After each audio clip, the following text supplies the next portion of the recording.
Hi, my name is Charlotta Collén. I'm a senior fellow at the Center for European Policy Analysis. You're joining us at the CEPA Forum, which is titled Winning the War, Winning the Peace. And we're joined here in Brussels by Ambassador Julianne Smith, the permanent representative of the United States to NATO. We're very honored to have you here with us. Looking back to the Vilnius summit and looking forward to the upcoming summit in Washington, D.C., what did you feel about the outcomes in Vilnius and the ways forward for the alliance at this point? Well, thank you. Thank you for the invitation. Great to be together with CEPA again virtually, and I've been looking forward to this conversation. On the Vilnius summit, allies were really able to achieve a great deal on deterrence and defense, kind of the bread and butter issue here inside the NATO alliance. We were able to roll out new regional plans, and these plans represent a generational shift for the alliance in how allies think about literally defending every inch of NATO territory. We're in essence here in NATO coming back to NATO's core mission of collective defense and dividing alliance territory into 3 regions so that every ally knows exactly what they need to do, what capabilities they need to acquire, what level of readiness they need to meet the deterrence and defense commitments. So number 1 at Vilnius, rolling out these new regional plans was a big deal. Secondly, on the subject of Ukraine, we were able to signal to the Ukrainians that they no longer need MAP, the Membership Action Plan, which has been a path to membership for some of the somewhat newer members of the alliance, not in all cases, not in Sweden and Finland's case, but for many of the countries in Eastern Europe that joined in the late 90s into the 2000s. We're at a point where we all felt comfortable lifting the MAP requirement and signaling to the Ukrainians that they're one step closer to membership. We also were able to roll out a series of practical and political assistance. We will be working with Ukrainians on their long-term modernization. And we created something called the NATO Ukraine Council, which puts Ukraine at the table as an equal with NATO allies to talk about shared security challenges and also some of the reforms that are required for them to join the alliance. So on Ukraine, we had a lot to say, and we were able to advance their relationship and enhance their relationship with the alliance. There were deliverables in other areas. We were able to secure a commitment from President Erdogan in Turkey to move forward with the ratification to get Sweden across the finish line, and we expect that to happen in the weeks ahead. We were able to roll out 4 new cyber deliverables. We were able to have our friends from the Indo-Pacific at the table. We welcomed the leaders of Australia, New Zealand, South Korea, and Japan. It was great to have them there and look for ways to enhance our relationship. And really, the list goes on, but by NATO standards, I think we all felt good about the Vilnius summit, what we were able to accomplish together, and the strong message of unity that we were able to send Moscow and make sure that Putin understands that he can't wait us out, that NATO allies aren't going to look away, and that our collective support for Ukraine is unwavering. So that's the Vilnius piece. In terms of Washington, we're looking ahead already. It's September. The next summit will be in July in Washington, D.C. The United States is thrilled to host the 75th anniversary. Obviously, there'll be an element to the summit that's celebratory. We want to look back on NATO's 75 years. This is the most successful military alliance really in history. It's been able to reinvent itself. It has a common sense of purpose and mission. And now we're working on the specifics. No doubt, Ukraine will likely be part of the deliverables in Washington. We will continue to advance our work with our Indo-Pacific partners. We're thinking more broadly about the wider set of partnerships that the alliance has. We're looking at issues like resilience as well. How do you enhance resilience across the alliance to a variety of threats that we face? And and that list will keep evolving over time. But it's an exciting moment for the alliance, particularly for the United States. We're honored and thrilled to host the 75th anniversary summit, and we've got to get to work. And so that's what we're doing. We're immediately getting to work on the Washington summit this fall. That's very exciting. As you say, there's a lot going on within NATO in the different regions and on the global level. How do you see the alliance answering to the pressures from the global level, from Russia and China, the inner unity of NATO going forward? Well, on the unity front, I guess I'd say two things. On the unity front, things are in very good shape. I know there are occasionally stories in the press that somehow NATO unity is cracking. I sit here every single day. I don't see a lot of evidence of that. In fact, I don't really see any evidence of that. Every time we get ministers to come together at a foreign ministers meeting or a defense ministers meeting, we hear time and time again from all 31 allies that their support for Ukraine is ironclad and not fading. And in fact, the question at the table here at NATO is frequently, what more can we do for our friends in Ukraine? So we share a commitment to support Ukraine. We understand what's at stake. Ukraine isn't just defending its territory. Ukraine is defending the values that we are all here to protect. And I don't think any ally sees any alternative. No one has suggested that the support go away, that it fade, that it be adjusted. Again, I see real momentum and a commitment and determination to keep supporting Ukraine as it fights to defend its territory and push Russia off of Ukrainian soil. More broadly, I would say what's really been interesting over the last couple of years from a U.S. perspective is the ways in which we are breaking down the traditional barriers between America's Atlantic allies and its Pacific allies. We're finding new forums, and in fact, Secretary Blinken just gave a speech recently at Johns Hopkins on variable geometry. And I think by that, he meant that we're finding creative ways to bring those two sides of the world together. And NATO's a case in point. NATO is increasingly working with its partners in the Indo-Pacific, but also partners in Africa, partners in the Middle East and elsewhere, to think about collectively, how do we address this evolving relationship between China and Russia? How do we share best practices on countering malicious cyber attacks? How do we share best practices on grappling with disinformation or economic coercion, or these two countries' attempts to erode our technological edge? And there's a lot of learning going on. We can learn from South Korea, we can learn from Estonia, and those two countries can learn from one another.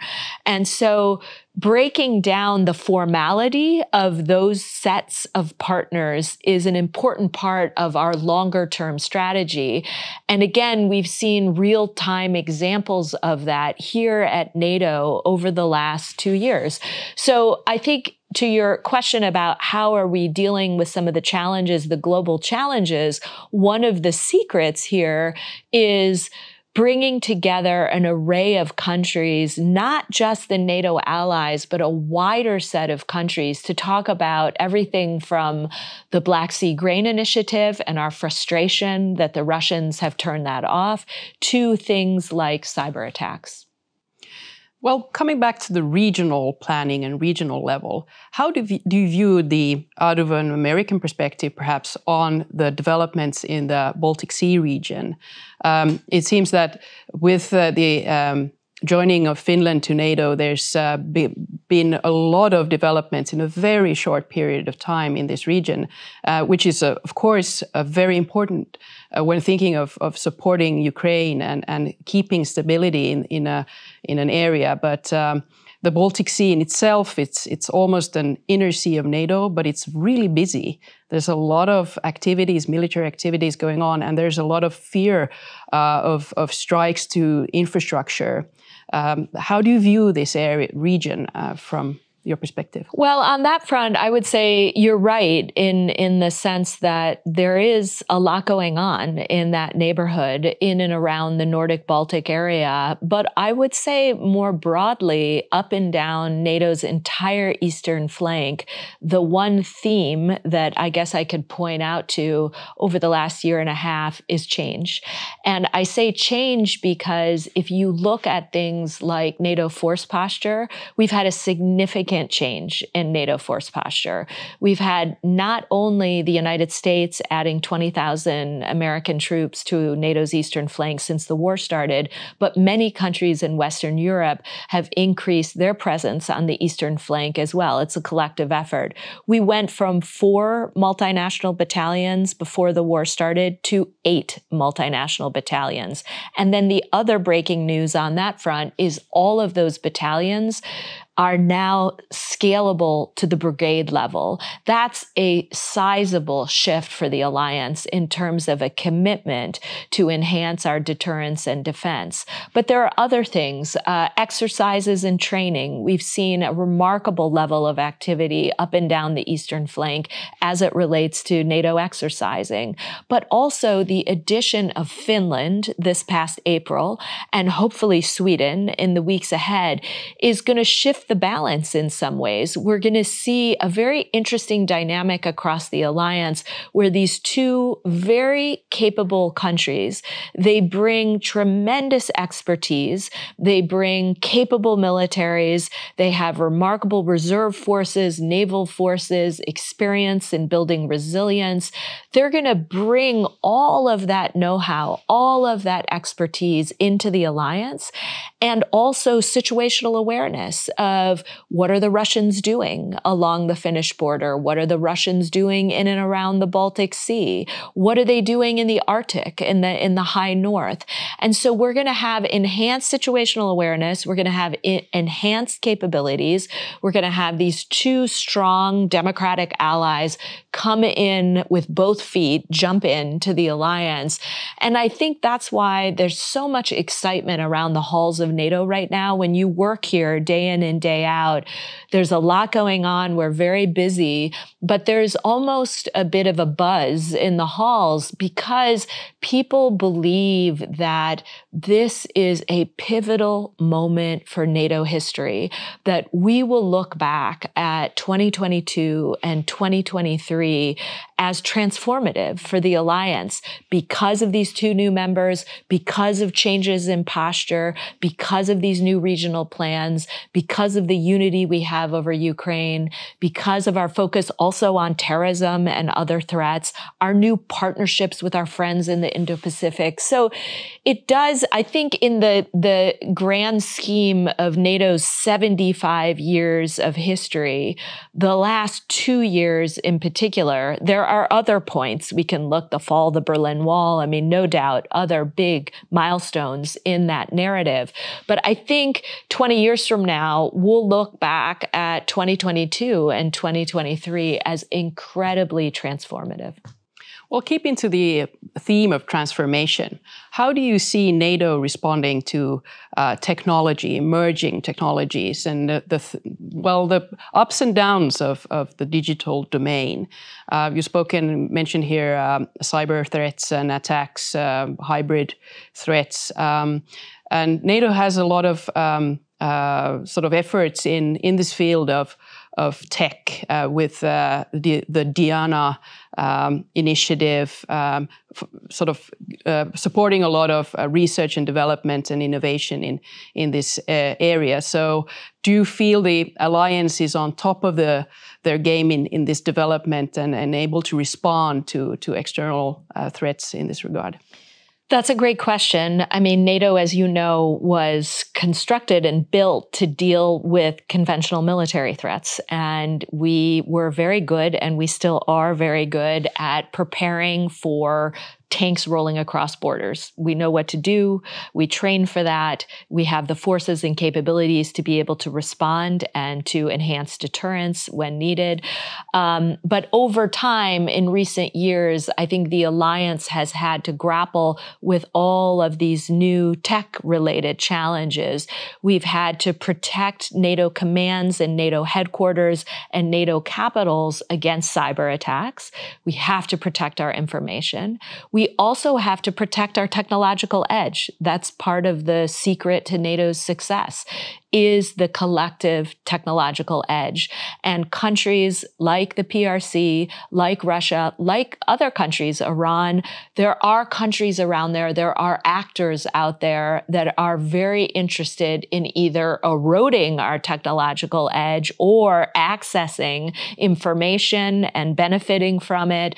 And so part of the effort that we've seen at NATO in recent years, and this started, before the war in Ukraine, this goes back quite some time, there has been a push inside the alliance to think about how can we up our game? How can we not only protect our networks and develop a toolkit for cybersecurity, but how do we access the cutting edge technology and bring it into the alliance, bring it into our militaries to ensure that we collectively can benefit from new technology and put it to good use. And so we have developed things like Diana that is now launched, and we're beginning some pilot projects on things like sensors and surveillance. We've looked at securing our information sharing in a better way. We've looked at energy resilience. We've launched a few pilot projects. This whole Diana initiative will be fully operational in 2025. So we're kind of just getting everything underway. But this too is an exciting part of what's going on here. We're really trying to connect innovators in the private sector with operators. And we're finding creative ways to do that and also bringing in third-party venture capital. So over time, our goal is to give those innovators access to NATO operators, to enable both communities to learn from one another, share best practices, train, mentor one another. And the idea at the end is that collectively NATO allies will be stronger because they'll have these relationships over time with dozens and then hundreds of innovators that can connect and understand what our requirements are, what NATO allies are seeking as it relates to technology, and then we'll understand what's out there, what's being looked at, what's being created in areas like AI or quantum technology or biotech. So this too feels exciting and feels like a turning point for the NATO alliance. This is not, there's an American expression, this isn't your father's Oldsmobile. This isn't kind of the alliance that we once knew in the 1970s and 80s. This is an alliance that's dealing with and addressing changes in technology in real time and doing everything it can to enhance its relationship with the private sector, which is really going to be critical in the years ahead.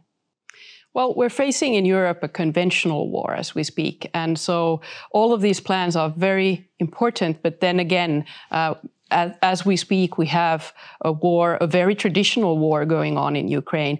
Do you see that the resilience of NATO in these conventional wars is in place because we lived for a long time in a area that experts call the deep peace era that's now sort of ended abruptly and caught everyone not complete by surprise, but I would argue the conventional war wasn't really what we thought we would meet, at least there in our sort of digital daily lives. It seems a bit off. We're thinking of procurement and the industrial bases and all of this in the member states. How do you see this? Well, you're right. It was hard to wake up on the morning of February 24th last year and understand that a major land war was breaking out in Europe, really the first time since the end of World War II. And it feels I mean, we knew it. We, the United States, obviously did everything we could at the time to help allies understand that the war was coming. I mean, we were quite sure. But still, the day it started, I mean, I think we all had a bit of a pit in our stomachs thinking, wow, here we are again with a full-scale war breaking out on European soil. But in terms of what it has done to thinking across the alliance about capabilities, procurement, acquisition, it has created challenges because every ally is supporting Ukraine in one way or another. We're all providing some mix of humanitarian, economic, or security assistance. And for those of us that are providing security assistance, we have seen instances where NATO allies are giving everything they possibly can bilaterally to the Ukrainians. But in doing so, it does and it has created some shortfalls in those countries' own stockpiles. So NATO has also started some really interesting work through what we call the Defense Production Act plan, action plan, to focus on things like increasing production, focusing on munition shortages, both for the Ukrainians, but also for some NATO allies. Because of all the 155s that they've given to Ukraine, they now find themselves with some shortages. So we're focused on that. We're focused on lashing up with the private sector to try and accelerate those production lines. The EU, by the way, is also doing a lot of work in this space. And so it's been interesting and encouraging, actually, to see both the NATO alliance and the European Union addressing these defense industry issues, working with the private sector, increasing production, and ensuring that not only Ukraine gets what it needs for the immediate requirements on the battlefield there, but that NATO allies have what they need in their stocks for their own national defense. So it's very convenient that we have a bus in Brussels here with the EU headquarters and NATO headquarters coordinating. How do you see the relationship between these organizations going forward and dealing with this crisis in Europe? Well, Ukraine has actually provided both institutions, I mean, the EU and NATO, an opportunity to come together and focus on this enormous challenge.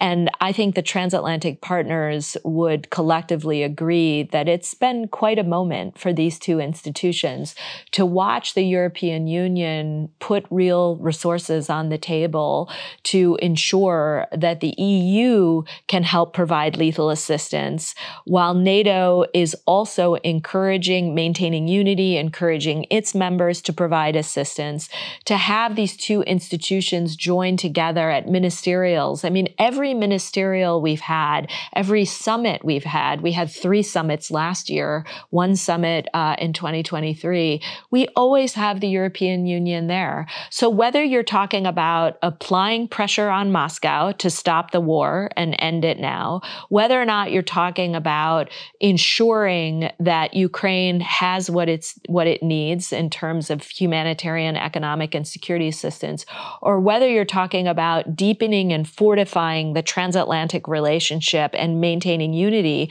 both of those institutions have a key role in all of those efforts. And it's been encouraging to see us come together, to see, von der Leyen and Stoltenberg travel together. They've traveled to the Baltics together. It's such a positive message. It's hugely symbolic, but also at the practical level, there's just an enormous amount of cooperation. So on that front, it has been encouraging to see the two institutions move their relationship, their working relationship forward. Ambassador Julianne Smith, thank you very much. Well, thank you. You've tuned in to CEPA Forum 2023 on winning the war, winning the peace. Be sure to check out the other speakers and the agenda at cepa.org and follow us on social media, #CEPA Forum.